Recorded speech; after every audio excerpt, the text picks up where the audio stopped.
school. I wanted to avoid that. But since I'm back here, I wanted to talk about something. How many of you are law students? Can I see a show of hands? So a lot of you.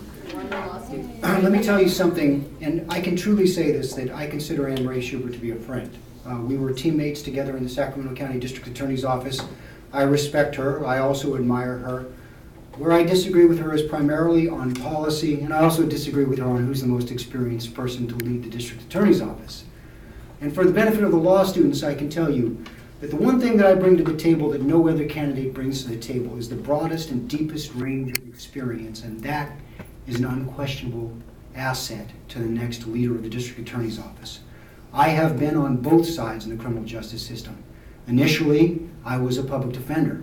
And I should tell you, I left a large firm to take that job because I wanted to try cases. I got the trial bug early.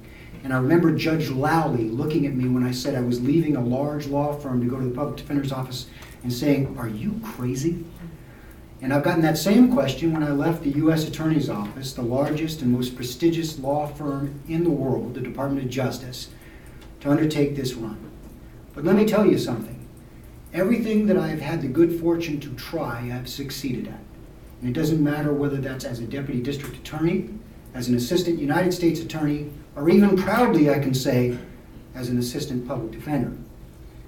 I've tried cases on both ends. And I think it's invaluable when you've seen the criminal justice system not just from the prosecutor's eyes, because sadly, when you've been a prosecutor for 24 years and that's the only thing you've ever done, the only prosecutor you know is you.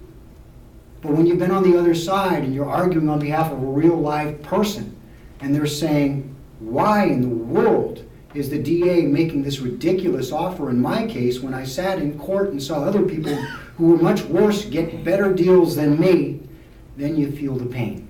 And you understand why it's so important that the district attorney's office has got to change. And by saying it's got to change, it means that now that we've had a seismic shift in the way we view crime in this county because the prisons are overcrowded, we need to do what I think I know how to do best. And that is identify the dangerous bad actors, those who victimize, murder, rape, molest, and make sure they get those beds. And then when you sit in court and you see some guy who's got a couple grams, that he's not taking that space away from them. And if I'm elected district attorney, if I have the good fortune of pulling off a miracle and that happens, that's what I'll do. I'll make sure that low-level and first-time offenders are given alternative treatments under realignment, and that we try to get at the root causes of crime, and that those bad actors who spoil our community and ruin public safety are priority one and the ones we put away.